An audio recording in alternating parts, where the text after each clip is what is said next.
Very very welcome to all साथियों। Exam fighter number पर आप सभी का हार्दिक स्वागत है। Madhya Pradesh assistant professor exam 2024 के क्लासेस में स्वागत है।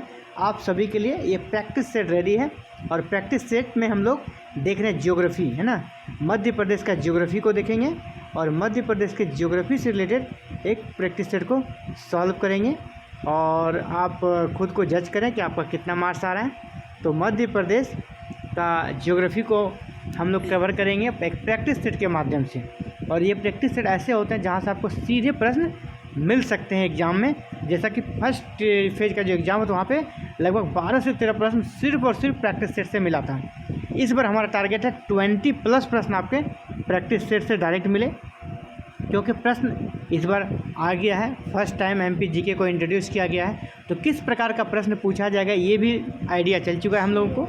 तो आपको इस बार निश्चित रूप से 20+ प्रश्न हमारे प्रैक्टिस सेट से मिलेगा।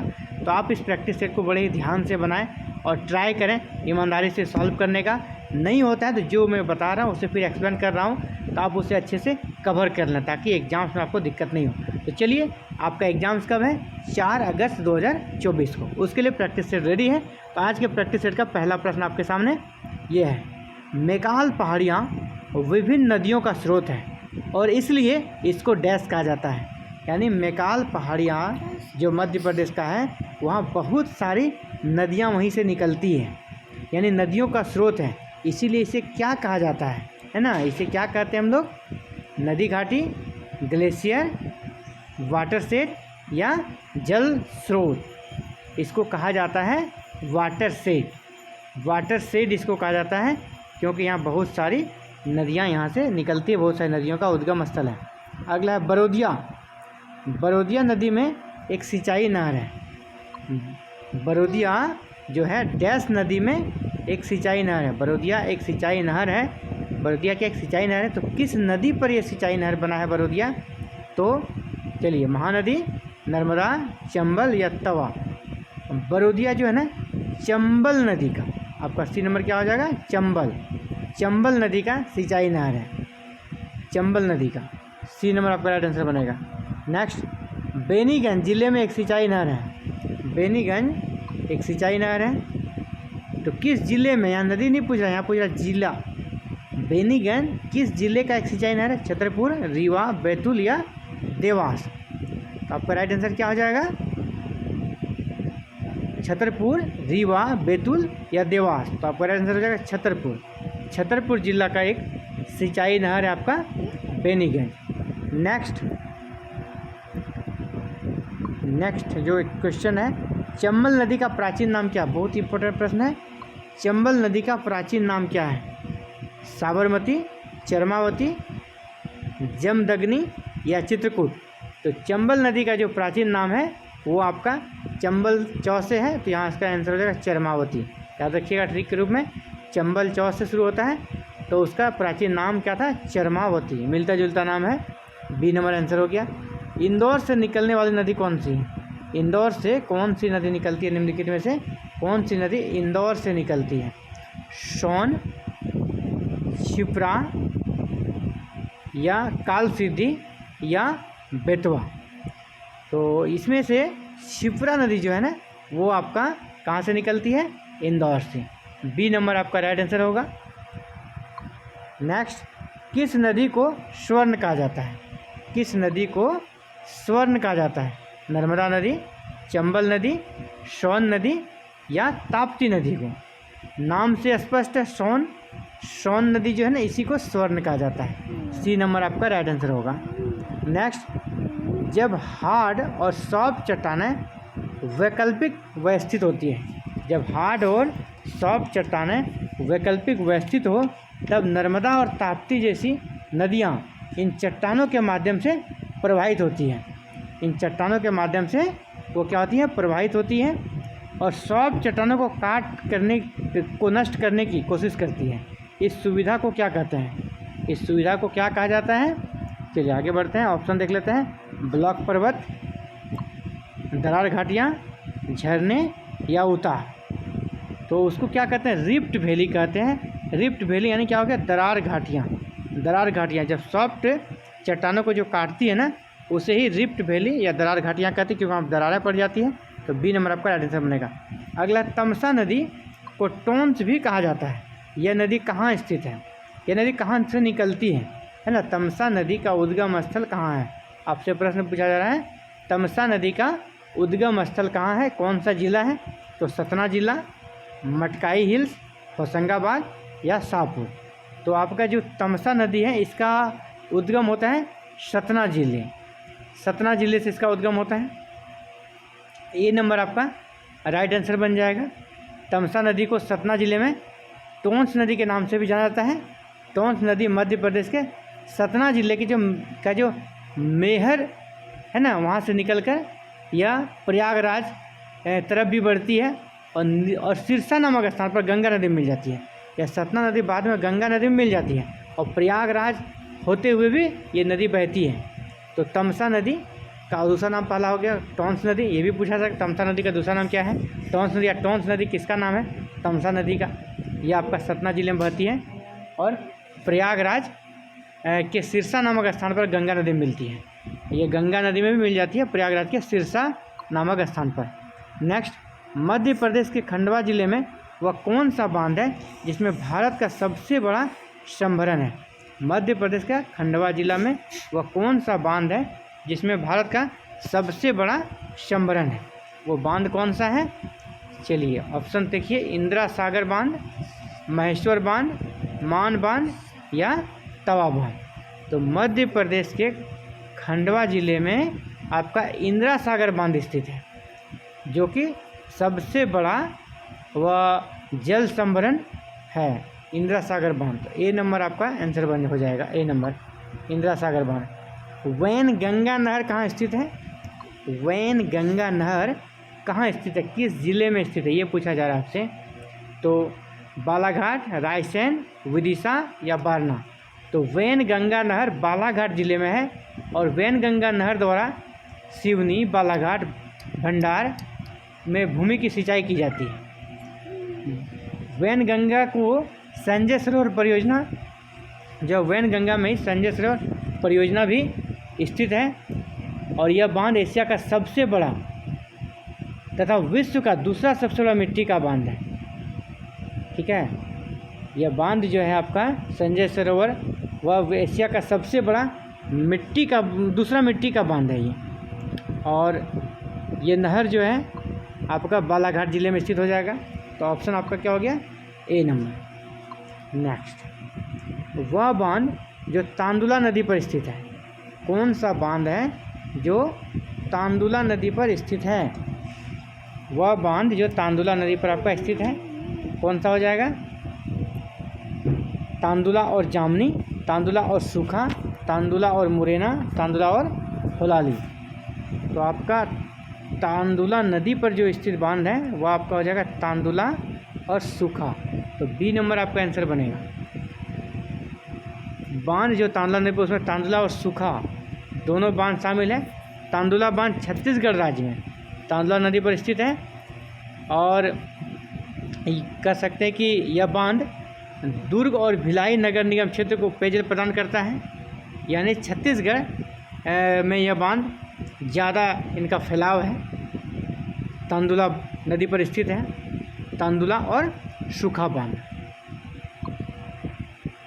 नर्मदा, ताप्ती और माही नदियाँ पश्चिम की ओर बहती हुई डैश में मिलती हैं। नर्मदा, ताप्ती और माही, ये तीन नदियाँ हैं ना, ये किधर बहती हैं? आपका पश्चिम की ओर बहती है।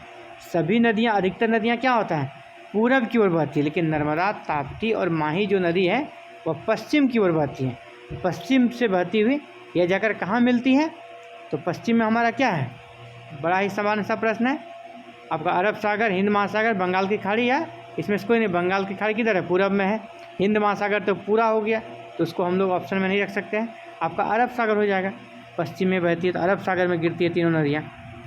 ताप्ती नदी का उद्गम कौन से ज़िले में है? ताप्ती नदी का उद्गम किस ज़िले से है, मतलब किस ज़िले से निकलती है? होशंगाबाद, हरदा, बैतूल या छिंदवाड़ा। तो ये निकलती है बैतूल। बैतूल में भी कहाँ? मुल्ताई नामक जगह से। बारना कहाँ स्थित है? बारना आपका कहाँ पर स्थित है, किस ज़िले में स्थित है, ये आपसे पूछा जा रहा है। बारना आपका कहाँ पर स्थित है? बारना रायसेन, बड़वानी, डिंडोरी, अशोकनगर। तो बारना बांध है ना, ये बांध है बारना, पूरा के बारना बांध है ना, बारना बांध कहाँ स्थित है? ये आपका रायसेन जिला में स्थित है। बारना बांध रायसेन जिले में है। बारना बांध विश्व बैंक की सहायता से इसे बनाया गया, बहुत बड़ी परियोजना है यह, विश्व बैंक के माध्यम से बनाया गया है। बहुत ही पुराना बांध है मध्य प्रदेश का। NIA का पूर्ण रूप क्या है? NIA का पूर्ण रूप क्या है? तो NIA तो कुल सिंचित क्षेत्र, राष्ट्रीय सिंचित क्षेत्र, राष्ट्रीय वृद्धि औसत या शुद्ध वृद्धि क्षेत्र। ये इंग्लिश में है तो इसका ऑप्शन उसी अनुसार से होना चाहिए। ऑप्शन में थोड़ा हिंदी आ गया है तो उसको आप NIA को मैं यहाँ लिख देता हूँ, NIA। इसका फुल फॉर्म आपसे पूछा जा रहा है। और ये किस क्षेत्र का है आपका? ये एग्रीकल्चर सेक्टर का चीज़ है, एग्रीकल्चर सेक्टर का। तो यहाँ पर जो आपका हो जाएगा एग्रीकल्चर से रिलेटेड ही फुल फॉर्म आपका होगा। यानी क्या हो जाएगा? NIA का N से हो जाएगा नेट, I से क्या हो जाएगा? Irrigated area, net irrigated area. तो क्या हो गया? Net irrigated area. उसका हिंदी क्या हो जाएगा? कुल सिंचित क्षेत्र। कुल सिंचित क्षेत्र हमारा कहाँ है? A नंबर पे, नेट इरिगेटेड एरिया। NIA का फुल फॉर्म होगा नेट इरिगेटेड एरिया। तो उसका हिंदी होगा कुल सिंचित क्षेत्र, जो कि आपका A नंबर पे है। ओंकारेश्वर तथा ओंकारेश्वर डैश नदियों के सम्मिलन पर स्थित है। ओंकारेश्वर जहाँ की आपका 12 ज्योतिर्लिंग में से एक स्थित है। तो ओंकारेश्वर जो किन नदियों के मिलन स्थल पर स्थित है? कौन सी 2 नदियों का मिलन स्थल है ओंकारेश्वर में? तो चलिए देखते हैं। ताप्ती और त्रिवेणी, गोमती और त्रिवेणी, नर्मदा और कावेरी, त्रिवेणी और यमुना। तो ओंकारेश्वर जो है ना, नर्मदा और कावेरी नदियों के सम्मेलन पर स्थित है। नर्मदा और कावेरी, तो नर्मदा और कावेरी कहाँ है? C नंबर पे। तो आपका C नंबर आंसर बन जाएगा। नेक्स्ट, मध्य प्रदेश में बड़ी और मध्यम आकार की सिंचाई परियोजना कुल संख्या कितनी है? अभी वर्तमान में मध्य प्रदेश में बड़ी और मध्यम आकार की सिंचाई परियोजनाओं की कुल संख्या कितनी है? चलिए ऑप्शन पे चलते हैं। कितनी है ये? तो 7 प्रमुख और 100 मध्यम आकार की है। आपका दूसरा है 10 प्रमुख और 250 मध्यम आकार की है। 100 प्रमुख और 100 मध्यम आकार की कोई प्रमुख नहीं, और 10 मध्यम आकार की है। तो मध्य प्रदेश की बड़ी और मध्यम आकार की सिंचाई परियोजनाओं को अगर काउंट करें तो ये आपका हो जाएगा 7 प्रमुख है, 7 प्रमुख सिंचाई परियोजना है, 7 प्रमुख और 100 मध्यम आकार की। आपका A नंबर आंसर बनेगा, ऑप्शन A। नेक्स्ट, जामनी नदी कहाँ पर उत्पन्न होती है? जामनी नदी जो है उसका उद्गम स्थल कहाँ है? जामनी नदी कहाँ पर उत्पन्न होती है? सागर, रीवा, उज्जैन या बैतूल? जामनी नदी जो है ना आपका सागर जिले से उत्पन्न होती है। जामनी नदी मुख्य रूप से बरसाती नदी है। यह मध्य प्रदेश में सागर जिले के मध्य में बहने वाली यह नदी उत्तर प्रदेश के में भी प्रवेश करती है। ठीक है, उत्तर प्रदेश में भी प्रवेश करती है। तो सागर नदी आपका जामनी नदी जो सागर उत्पन्न होता है, सागर जिले से उत्पन्न होता है। जामनी नदी कहाँ पर उत्पन्न है? सागर जिले से। एक गहरा चैनल जिसके माध्यम से नर्मदा और ताप्ती समुद्र में मिलती है वो कहा जाता है? एक गहरा चैनल है जिसके माध्यम से नर्मदा और ताप्ती समुद्र में मिलती है, उस चैनल को क्या कहते हैं? उस चैनल को क्या कहते हैं? डेल्टा, फ्लड प्लेन, सेतु, मुहाना या एस्चुरी? मुहाना या एस्चुरी क्या कहते हैं उसको? उसको कहते हैं मुहाना या एस्चुरी, है ना, मुहाना या एस्चुरी। जैसे अधिकतर नदियाँ क्या बनाती है? समुद्र में मिलने से पहले डेल्टा, गंगा वगैरह डेल्टा बनाती है, लेकिन नर्मदा और ताप्ती डेल्टा नहीं बनाती है, वो क्या बनाती है? एस्चुरी बनाती है, उसको एस्चुरी बोलते हैं। D number. अगला है, मध्य प्रदेश में दूसरी सबसे लंबी नदी कौन सी है? दूसरी सबसे लंबी नदी कौन सी है मध्य प्रदेश की? सबसे ज़्यादा लंबी नदी कौन है? नर्मदा। आपका यहाँ पूछा दूसरी लंबी नदी कौन सी है मध्य प्रदेश की? दूसरी सबसे नदी कौन है? चंबल, नर्मदा, सोन या फिर स्वर्ण? तो मध्य प्रदेश की दूसरी सबसे लंबी नदी है आपका चंबल, और पहली कौन हो गया? नर्मदा। नर्मदा 1 नंबर पे, चंबल 2 नंबर पे है। नेक्स्ट, मध्य प्रदेश की नदियों में गहरी चैनलों के गठन मिट्टी के ऊपरी परत को हटा देते हैं। कटाव के इस प्रकार को क्या कहते हैं? मध्य प्रदेश की नदियों में जो गहरी चैनलों के गठन मिट्टी के ऊपरी परत को हटा देते हैं। कटाव के इस प्रकार को क्या कहते हैं? शीट कटाव, नाली कटाव, नाले या स्तरीकृत कटाव। तो आपका ऑप्शन क्या हो जाएगा आंसर? इस प्रकार के कटाव को आप क्या कहते हैं? तो वो हो जाएगा आपका नाली कटाव। ये ज्योग्राफी का टर्म है, इसको कहते हैं कि गुल्ली इरेजन, है ना। गुल्ली इरेजन इंग्लिश में कहते हैं, हिंदी में इसको कहते हैं नाली कटाव। बी नंबर आपका ऑप्शन सही है। रेवाकुंड, रेवाकुंड डैश में स्थित है। रेवाकुंड कहाँ पर पाया जाता है? उज्जैन, इंदौर, चंदेरी या मांडू में। तो रेवाकुंड जो है ना आपका मांडू में स्थित है। मांडू में स्थित है रेवाकुंड। रेवाकुंड का निर्माण बाज बहादुर ने करवाया था। रेवाकुंड का निर्माण भी किसने करा वो पूछा जाएगा, तो बाज बहादुर ने कराया था। और जानते हैं, और यह काफ़ी फेमस शहर है मध्य प्रदेश का मांडू। चंबल, जामनी और कुंवारी किस नदी के द्रोणी का एक हिस्सा है? चंबल जो है, चंबल, जामनी और कुंवारी किस नदी के द्रोणी का एक हिस्सा है? गंगा, नर्मदा, यमुना या चंबल? चंबल, जामनी और कुंवारी इस नदी के द्रोणी का हिस्सा है। आपका इस ऑप्शन है क्या? गंगा, नर्मदा, यमुना या चंबल? तो आपका आंसर क्या हो जाएगा? गंगा। चंबल, जामनी और कुंवारी नदी जो है ना, गंगा नदी द्रोणी का ही एक हिस्सा है। गंगा अफवाह तंत्र मध्य प्रदेश का सबसे बड़ा अफवाह तंत्र है। और ये जो चंबल, जामनी और कुंवारी नदी का जो द्रोणी है वह मध्य प्रदेश में जो प्रमुख नदियां हैं, यह गंगा का जो कह सकते हैं कि द्रोणी है, उसी का हिस्सा, उसी अफवाह तंत्र का हिस्सा है। तो ऑप्शन ए आपका आंसर हो जाएगा गंगा। नेक्स्ट, मध्य प्रदेश और उत्तर प्रदेश के बीच एक सीमा बनाने वाली नदी कौन सी है? यानी मध्य प्रदेश और उत्तर प्रदेश के बीच सीमा बनाने वाली नदी कौन सी है? जामनी, चंबल, बेतवा या गंभीर?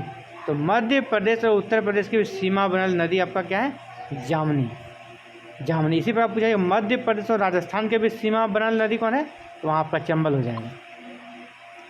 कुंवारी डैश है। कुंवारी जो नदी है किसकी सहायक नदी है? कुंवारी नदी, नदी का नाम है कुंवारी नदी। क्या किसकी सहायक नदी है? सिंध की सहायक नदी, बेतवा की सहायक, चंबल नदी का एक भाग या ग्वालियर में निर्मित नहर? तो कुंवारी क्या है? यह सिंध की एक सहायक नदी है। कुंवारी नदी किसकी सहायक नदी? सिंध की एक सहायक नदी है। तो कुंवारी नदी शिवपुर के पठार से निकलती है। ये भी पूछा जाए कहाँ से निकलती है?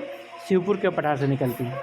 तो ये था आपका एमपी जीके से रिलेटेड एक इम्पोर्टेंट प्रैक्टिस शॉट जो कि एमपी ज्योग्राफी से रिलेटेड था, और यहाँ पर हमने एक प्रैक्टिस सेट को सॉल्व किया। उम्मीद करता हूँ ये आपके एग्जाम्स के लिए काफ़ी फायदेमंद है। ऐसी क्लासेस लगातार एग्जाम फाइटर नंबर पर जारी हैं और ये क्लासेस स्टिल एग्जाम तक चलती रहेगी।